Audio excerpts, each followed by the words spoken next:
Bonjour à toutes et à tous. La marche pour les libertés qui s'est déroulée à Paris le samedi 28 novembre a été un beau succès populaire. Toutes les générations ont défilé pour protéger la démocratie en exigeant le retrait de la loi dite de sécurité globale et notamment l'article 24. En effet, cet article prévoit d'empêcher les citoyens de filmer les forces de l'ordre en action. Or, c'est grâce aux vidéos de citoyens que des affaires de violences policières ont pu être mises sur la place publique. C'est le cas dans le cadre de l'affaire Théo, c'est le cas de l'agression dont a été victime M. Michel Zecler cette semaine. Ce producteur de musique, homme noir, a été passé à tabac par des forces de l'ordre. Il a été ensuite placé en garde à vue, car les policiers ont tenté de faire croire que c'était lui l'agresseur. En plus des coups, il y a eu le mensonge. Les violences policières sont une réalité.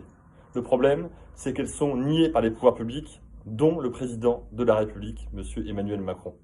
Il y a un problème avec les violences policières, il y a un problème puisque trop peu de policiers sont condamnés pour ces agressions qui sont malheureusement fréquentes dans les banlieues populaires ou lors des manifestations, notamment celles des Gilets jaunes.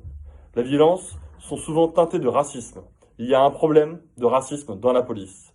Il faut renforcer le contrôle citoyen sur les forces de l'ordre et plus généralement sur l'ensemble de nos institutions. Il ne s'agit pas de problèmes individuels, c'est un problème de méthode, de philosophie de maintien de l'ordre, à l'image, par exemple, de l'évacuation du camp de migrants sur la place de la République qui a été extrêmement violente. C'est un problème politique. Au lieu de trouver des solutions d'hébergement à des migrants qui dorment dans la rue, dans le froid, ils sont systématiquement délogés manu militari. Il faut respecter les droits humains dans ce pays, il faut respecter les droits démocratiques. Nous réclamons l'abandon de la loi sécurité globale, nous exigeons une réforme structurelle de la police, nous demandons une vraie politique d'accueil et d'hébergement pour que personne ne dorme dans la rue et dans le froid cet hiver.